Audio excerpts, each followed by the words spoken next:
A implementação do Plano Real foi um marco na história do Brasil.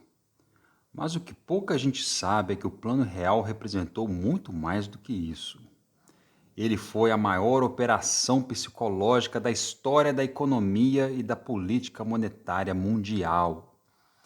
Aqui você irá conhecer a história da humilde psicóloga por trás dessa verdadeira operação cavalo de Troia de consequências monumentais para o país, cuja identidade se tornou um verdadeiro segredo de Estado, até agora. No início dos anos 90, o Brasil vivia uma das maiores crises inflacionárias da história mundial. Governos haviam tentado de tudo: congelamento de preços, confisco de poupanças, trocas de moeda, nada funcionava. A inflação parecia um monstro invencível. Até que um grupo de economistas, Pércio Arida, André Lara Rezende, Edmar Baixa, Gustavo Franco e Pedro Malan, decidiu olhar para o problema por um ângulo completamente diferente. Aí já estraguei a surpresa, porque, pelo que se sabe, não existe nenhuma psicóloga por trás deles. Mas isso não deixa a história menos interessante, muito pelo contrário, porque nenhum deles era lá um grande gênio, mas foram eles próprios que perceberam algo que ninguém havia notado. A inflação brasileira não era mais um fenômeno puramente econômico. Ela havia se tornado um fenômeno psicológico. E a descoberta central foi a inércia. Esses mesmos economistas, famosos para alguns e infames para outros, entenderam que depois de tantos anos de alta de preços, a população e os empresários haviam desenvolvido um comportamento automático. Todo mundo reajustava os seus preços diariamente porque sabia que a inflação continuaria subindo. Era uma profecia autorrealizável. A lógica era implacável. Mesmo que o governo fizesse tudo certo, equilibrasse as contas públicas, controlasse a emissão de moeda, a inflação não cairia. Por quê? Porque ninguém acreditava que ela cairia. A desconfiança estava enraizada na mente de cada brasileiro. Era uma psicose inflacionária coletiva. Edmar Baixa descreveu o fenômeno como uma expressão que se tornou famosa: o fetiche da moeda. As pessoas só davam valor a uma moeda que conheciam e confiavam. A jogada de mestre foi a URV, como todos irão se lembrar. Foi então que veio o pensar fora da caixa que mudaria a história do país. Em vez de tentar impor uma nova moeda à força, os economistas criaram uma moeda que não existia. A URV, Unidade Real de Valor, era uma moeda fantasma, uma simples referência numérica que não circulava em notas, era apenas um índice.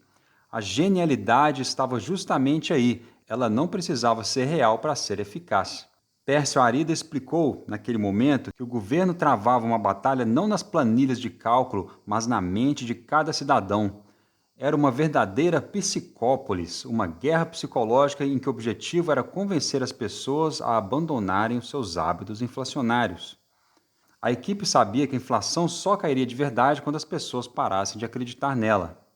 Por isso eles precisaram de uma estratégia que fosse, nas palavras de alguns, uma operação psicológica, uma forma de enganar a inércia inflacionária sem que a população se sentisse enganada. Sem querer puxar essa sardinha para minha brasa, né, gente? Essa história do Plano Real encontra um paralelo fascinante na Universidade Cooperativa. Não só isso, na verdade, foi o que me inspirou lá no comecinho, há exatos 2 anos atrás. Eu não me lembro bem onde, mas tinha saído uma reportagem em um jornal estadunidense falando dessa loucura aí, dessa verdadeira operação cavalo de Troia, né? E naquele momento eu mantinha conversas muito acaloradas com alguns amigos pelo WhatsApp sobre processos revolucionários, né? E a necessidade de uma mudança muito profunda. E foi aí que me deu esse clique, que foi essa premissa que eu expliquei no primeiro vídeo. As pessoas não vão nunca, simplesmente, acreditar em propostas que desafiem a sua percepção da realidade.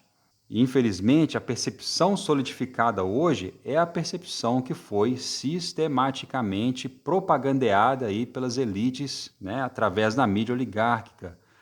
A ideia de que socialismo nunca funcionou, né, comunismo matou 100 milhões, capitalismo é o end of history, tudo isso está profundamente enraizado na mente coletiva. É assim, game over, tá? temos que partir para outra, né? Para uma outra estratégia e fora da caixa. A universidade cooperativa é esse pensar fora da caixa que propõe algo radicalmente novo, né? Uma inovação do ensino superior? Sim, mas esse não é o ponto. O ponto é que o regime autárquico da universidade pública está aí sendo entregue de bandeja para que a gente o transforme em um experimento socioeconômico, para que sirva de hardware para o novo software, né? Ou seja, a economia planejada descentralizada com governança horizontal e participativa. Isso desafia não apenas o modelo educacional vigente, mas a própria estrutura da sociedade. A universidade cooperativa viria a mostrar que é possível reorganizar a produção, a distribuição e a gestão da sociedade de forma planejada e participativa. Um princípio, sem dúvida, revolucionário. De novo, leiam o artigo do Einstein, em que ele aborda a necessidade urgente de se fazer essa reorganização. Por que eu recomendo o Einstein e não falo do Lenin, não falo do Marx? Porque o Einstein, cara, é essa figura universal, despolitizada, né? Um gênio da humanidade, talvez o maior gênio de todos os tempos, né? No meu entendimento, o título desse artigo é bastante infeliz, já que o Einstein nele trata da economia de mercado versus uma economia planejada, né? Algo bem definido, são conceitos aí que obedecem a parâmetros bem específicos, né? Porque socialismo, ainda mais hoje em dia, né? Você pergunta para 20 pessoas aí na rua o que é socialismo, você vai ter 20 respostas diferentes, né? Então, é bom quando a gente se foca em algo bem definido. Mas aí você diz, né? Pô, o Einstein era gênio da física, não era gênio da economia. Em primeiro lugar, né? Como se fosse difícil para alguém que é provavelmente o maior gênio que a humanidade jamais produziu palpitar aí sobre uma pseudociência, né? Mas isso vai um pouco além e entra nessa simples, porém brilhante exposição aí do professor Miguel Nicoleles, né? Esse neurocientista. Você falou da filosofia?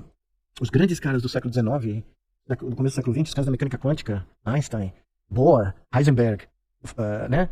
Todos tinham interesse filosófico. Todos acreditavam que a filosofia era fundamental, o estudo da filosofia, né? Para a ciência que eles estavam fazendo. Tanto é que quando o Bohr chega e fala, não, o observador tem um impacto. Quando ele observa, né, a função lá colapsa, a função de onda. A função de onda colapsa, né? O gato, né? O famoso gato do Schrödinger, né? Gato Schrödinger. E o Einstein odiava isso, porque ele tinha uma visão determinística da natureza, né?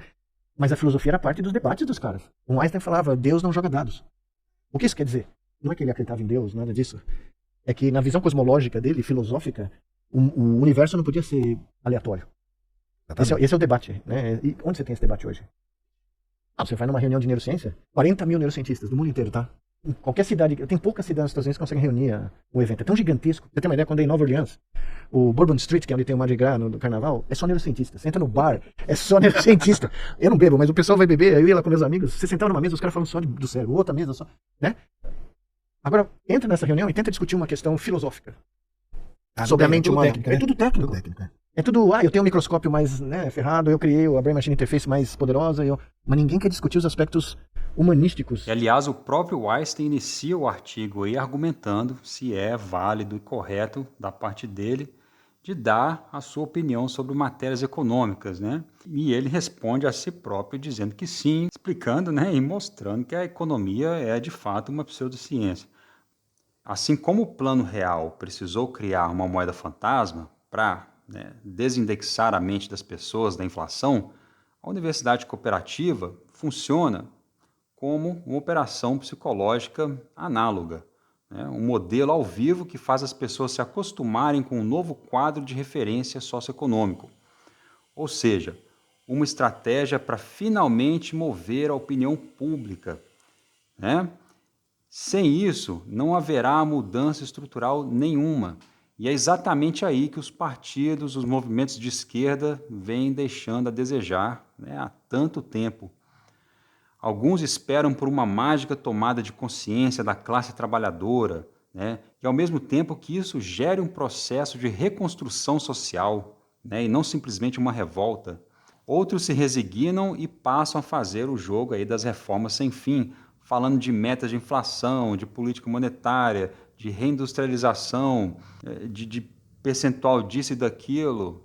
Ou seja, uma mensagem idêntica à da direita, né, na sua superfície, que é onde o cidadão para de prestar atenção. Mas não para por aí, porque como eu vou mostrar num dos próximos vídeos, essa via das reformas, ela para na própria estrutura do sistema de mercado. Por isso eu martelo tanto esse ponto e gostaria que os amigos aí da esquerda me dessem esse braço a torcer para pensar em termos da economia de mercado e não o tradicional aí, é o capital, é a propriedade privada, né? Inclusive, são mensagens assim cansadas e que já existe todo um aparato propagandístico, né, para que elas não tenham mais eficácia com a população. Então, o objetivo é muito mais ambicioso que apenas reformar a educação, apesar de que, se o resultado final for somente isso, já teria valido a pena. Mas o projeto é estruturado de maneira que ele próprio se conduza a algo muito além, né? É construir mesmo na prática as bases de um futuro pós-capitalista de acordo com os seguintes fundamentos que eu vou te dar aí. A economia planejada de baixo para cima, né? Na universidade cooperativa, os recursos, o tempo, né, o conhecimento prático são geridos coletivamente. De novo, né, a parte acadêmica continua como é convencional. Não existe aqui planejamento central burocrático, então nada de União Soviética, né, pelo amor de Deus. Mas planejamento democrático participativo, né, usando aí a tecnologia a nosso favor, que é uma antevisão do que pode ser uma economia organizada não pelo mercado, nem pelo Estado, mas pelas próprias comunidades. Aí, pessoal da direita que é o Estado mínimo, é isso aí, cara. Nessa proposta, o Estado será mínimo, será lindo, maravilhoso, forte, mas fora da vida do cidadão em praticamente tudo, né? A gente traz de volta o núcleo comunitário, mas o Estado tem que continuar, porque o mundo, nesse caos todo aí, não tem como, né? Tem que haver essa superestrutura diplomática, de defesa e, como eu vou abordar mais adiante, de interface com o sistema de mercado, que no começo será uma interface com o município vizinho, né, o estado vizinho, mas no futuro, Deus quiser, a gente chegar a essa revolução nacional, será com os outros países, né, que persistem com a economia de mercado. Então, o segundo ponto é a superação da relação assalariada, né? Quem participa são cooperados que contribuem e aprendem em igualdade. É um ensaio para uma sociedade onde o trabalho não é mercadoria, né? Mas expressão das capacidades humanas, de compartilhar a subsistência, a vida comunitária. Terceiro fundamento é a desmercantilização do conhecimento, né? O conhecimento prático de ofícios não é vendido nem comprado, é produzido e compartilhado, né? Isso antecipa um mundo onde o acesso ao saber não depende do poder aquisitivo, mas da vontade de participar. O quarto fundamento é essa nova referência de valor, né? Que assim como a URV criou, né, uma nova âncora para os preços, a Universidade Cooperativa cria uma nova âncora para as relações humanas, né? Baseada na cooperação, na solidariedade e na autonomia, não na competição, na dominação e na hierarquia. O Plano Real funcionou porque as pessoas experimentaram a URV antes de o real existir. A universidade cooperativa funciona porque as pessoas experimentam a autogestão antes da sociedade pós-capitalista existir. Está vendo como a mensagem é muito mais palatável para o cidadão, né? Que quer uma mudança, mas pô, eu não sei onde é que isso vai dar, né? Prefiro ficar aqui, né? Tá ruim, mas tá bom, né? Que é previsível. Então, para quem está dentro desse modelo, né, o participante, ele descobre que é capaz de construir o conhecimento, né, de tomar decisões coletivas, de organizar o seu próprio dia a dia. Isso gera um empoderamento que transcende a vida universitária, né? E a gente, lembrando aqui, gente, são jovens, né, 18, 20 anos, né? Pensem bem que ferramenta transformadora isso é para uma pessoa jovem, né, que está aí abrindo as asinhas, aí, começando a conhecer o mundo. Como quem viveu, né, o plano real e viu a inflação sumir, foi mágico, né? Quem é velho que nem eu, quem vive a universidade cooperativa descobre que o outro mundo é possível. E para quem está de fora, né, para quem observa de longe, não haveria lugar para o ceticismo, né? Tá tudo ali, sendo feito às claras, para qualquer um ver com os próprios olhos. Não é um debate teórico que termina com acusações de que é utopia, de que o comunismo matou 100 milhões. Aliás, vamos nos desabusar dessa ideia tola, né, gente? Esse conceito de utopia foi propagado e martelado pela mídia oligárquica para que a gente desistisse de criar um mundo mais justo, tá? Na minha visão, é isso, é uma conspiração mesmo, estou sendo conspiratório aqui. E deu certo, né? Ninguém hoje quer ser rotulado assim, né? O rótulo de utópico cumpre bem, né, seu papel vexatório, né, de nos intimidar quando temos aí a ousadia de começar a pensar fora da caixa. Não se pode sonhar com um mundo melhor, porque não está sendo isso é utópico, né? Isso é ingênuo. Então, a vergonha, né, se torna uma forma de humilhação pública. Então, assim, vamos pular esse debate teórico, por enquanto, de filosofia política, né? Quem curte ficar discutindo essas coisas, que tal a gente primeiro construir uma nova sociedade e depois disso vocês terão tanto tempo livre, né, para fazer o que quiser, para ficar discutindo, para ficar, né, filosofando, né, não? Eu acho que a gente já filosofou já o bastante, temos que partir para a ação, né, concreta. Então, o poder transformador está justamente aí.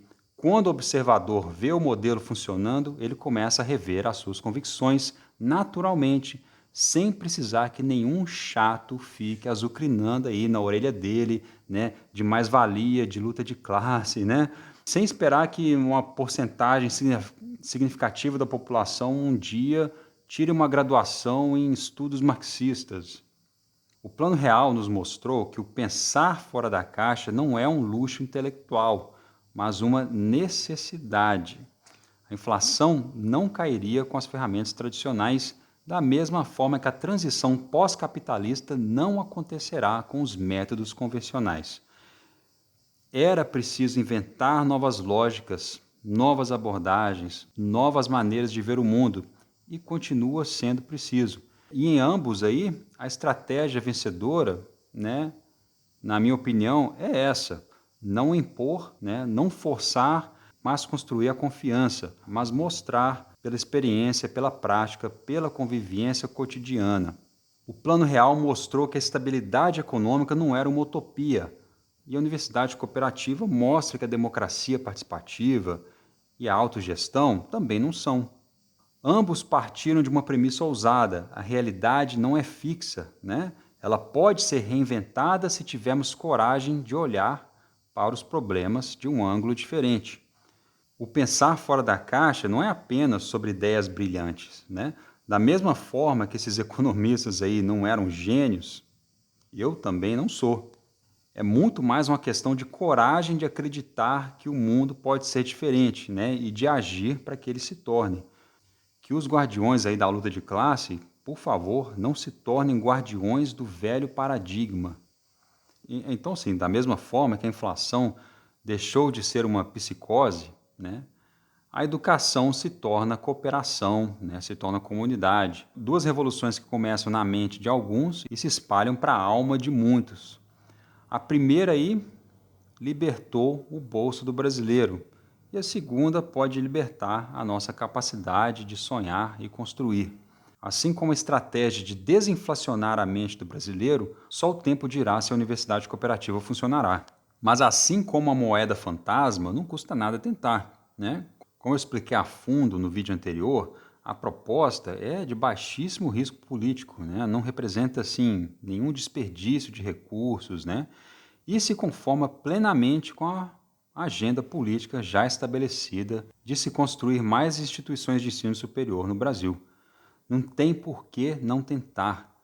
Hoje, a gente ainda tem plenas condições de fazer essa transição e estabelecer esse novo modo econômico de forma absolutamente democrática, paulatina, tranquila.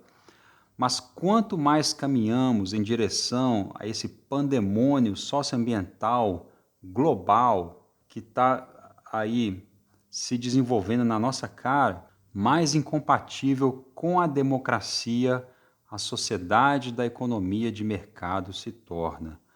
Basta olhar ao nosso redor no mundo de hoje para constatar isso. E quanto à thumbnail aí, né? Será que foi só clickbait para os marxistas de plantão? Vamos ver que não é bem assim. A estratégia psicológica do plano real pode sim ser perfeitamente vista sob a ótica do materialismo histórico dialético, né? Claro, não como uma aplicação clássica, né, do método, mas uma aplicação dos seus princípios, ou seja, o plano real, nesse sentido, é um caso prático de como a subjetividade coletiva pode ser trabalhada dialeticamente, né, a partir das dadas condições materiais e do momento histórico. Né? Forçação de barra, mas beleza. Importante que vocês chegaram até aqui. Então aqui vai uma prévia dos assuntos que serão abordados no próximo vídeo, que será uma apresentação para CDF nenhum botar defeito. Se o ouvinte aí não for um CDF, nem se dê o trabalho de assistir, porque senão você vai ficar um mês sem conseguir se sentar, tá bom? Então aí vai um resuminho do nosso plano de expansão territorial da Universidade Cooperativa Federal. E logo após, vamos aos tópicos, né, do próximo vídeo. Eu vou deixar rolar aí na tela. E de novo, pode parecer complicado, mas não é, gente. Confiem em mim, confiem nesse estranho aqui que nem a cara tá pondo mais, né, na internet. Mas o que importa é a ideia, gente. Essa é outra coisa também, né? Eu, dividindo, compartilhando isso aí no Twitter. Uma companheira de luta lá se recusou a assistir o meu vídeo, que eu pedi encarecidamente para que ela assistisse. Porque ela falou assim, não, com essa barba de bode aí eu não vou assistir, não. É foda, né, cara? Então, assim, o que importa, gente, tá aqui, elaborei aqui, fiz toda uma arte aqui, gráfica, né? Porque é a minha área, isso aqui para mim é diversão, né? Tô me divertindo aqui fazendo essas coisinhas, né? A thumbnail aí, isso aqui para mim é passatempo, né? Mas não estou aqui para me promover, para promover uma marca, eu estou aqui para promover uma ideia, né? Vamos, né, pensar, né, soluções práticas, soluções inteligentes que conquiste novamente a opinião pública. Sem isso, não dá. Vê um cara, eu admiro demais o Elias Jabbour, né? Mas você clica no vídeo ali, saiu um vídeo recentemente ali, a manchete, né, o título era com essa solução o Brasil vai, alguma coisa desse tipo assim, né? Essa solução para o Brasil. E no vídeo aí não fala o que é a solução, né? Ele vai falar do arcabouço fiscal, vai falar disso, daquilo. Aí o cara, assim, né? O cidadão está escolhendo ali qual sabor, né? Qual sabor político ele vai, né, experimentar dessa vez. Tá vendo o Lula aí com essa mesma, né? Essas mesmas reformas, como é que chama o Haddad lá, todo mundo com essas mesmas abstrações, sem nada assim que, sabe, atraia, que estimule a imaginação das pessoas. Aí o cara, pô, vai olhar, tá bom, eu dei mais 4 anos pro Lula, não resolveu, vou voltar com o Bolsonaro, né? Vou voltar com a direita, dar mais 4 anos para a direita. E vai chegar no final desses 4 anos e vai falar, pô, a direita não funcionou, aí volta para a esquerda, né? Aí fica esse bate-volta com um grande porém, porque cada chance que você dá para essa direita, maiores são as chances de ir aí, né? O que quase aconteceu, um golpe militar, né? Por muita sorte não aconteceu, mas beleza, sem mais divagações. Então, assim, o projeto é simples, né, mas está aí como um ponto de partida para a gente discutir, né? Tive que elaborar, tive que detalhar, porque também aí não prende a atenção de ninguém, né? Fica as pessoas assim, né? Isso torna até um dilema, né?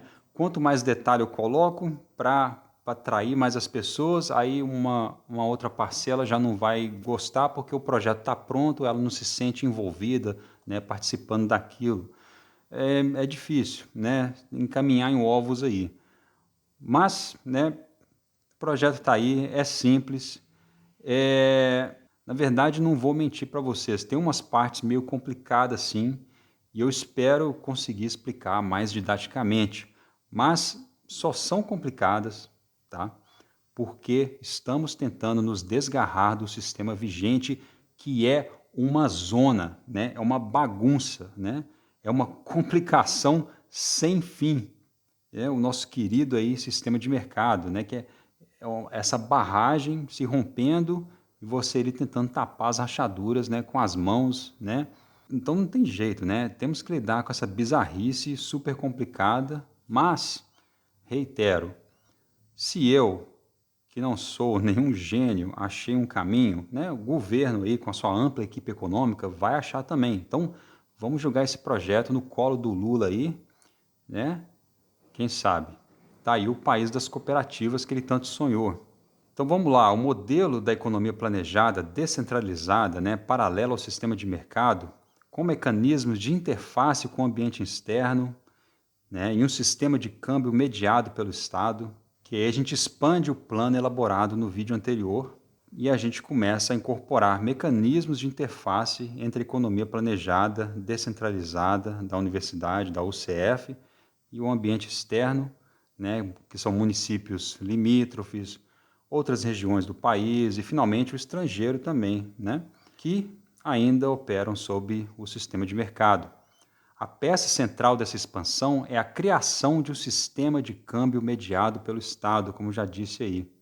Ou para ficar uma sigla mais bonitinha, Sistema de Câmbio Estado Mediado, o S100, que irá permitir a conversão bidirecional entre moeda corrente, né, o nosso real, e os créditos de tempo usados ao interno das cooperativas, né, viabilizando aí transações comerciais, né, viagens, remessas, né, investimentos, de um modo geral, entre esses dois universos econômicos, sem comprometer a integridade do modelo cooperativo.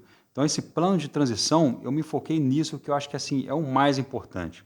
O resto são processos assim, que naturalmente se desenvolvem, né? Mas isso aí realmente precisa ser elaborado com cuidado. Então, beleza. Aí a gente se inspira no projeto CyberSyn, né? Para quem não conhece, precisa conhecer do saudoso Salvador Allende, ex-presidente do Chile, que foi destituído pelo golpe da CIA e do Pinochet. Por que será, né, gente? Será que é porque ele estava ameaçando a existência da economia de mercado? Mais para frente eu vou mostrar que sim, foi exatamente esse o motivo do golpe. Mas enfim, a gente se inspira nesse sistema criado, né, pelo grande teórico da pesquisa operacional e da gestão cibernética que trabalhou com a Allende, que foi o britânico Anthony Stafford Beer, né? Ele foi a mente por trás desse sistema, né, distribuído de apoio à decisão para gerenciamento econômico em tempo real, né, que parece uma coisa futurística, mas eles estavam fazendo com máquinas de telex, né, que foi desenvolvida aí, né, entre 71 e 73. E também a gente vai incorporar muita coisa do coletivo integral, né, o Integral Collective, aí do meu amigo Peter Joseph, que é essa iniciativa da sociedade civil de uma economia cooperativa federada, pós-monetária, né, baseada aí nos créditos de tempo, né, que, importante, são não transferíveis, e uma sociedade de desenho aberto, né, de coordenação cibernética e tudo mais.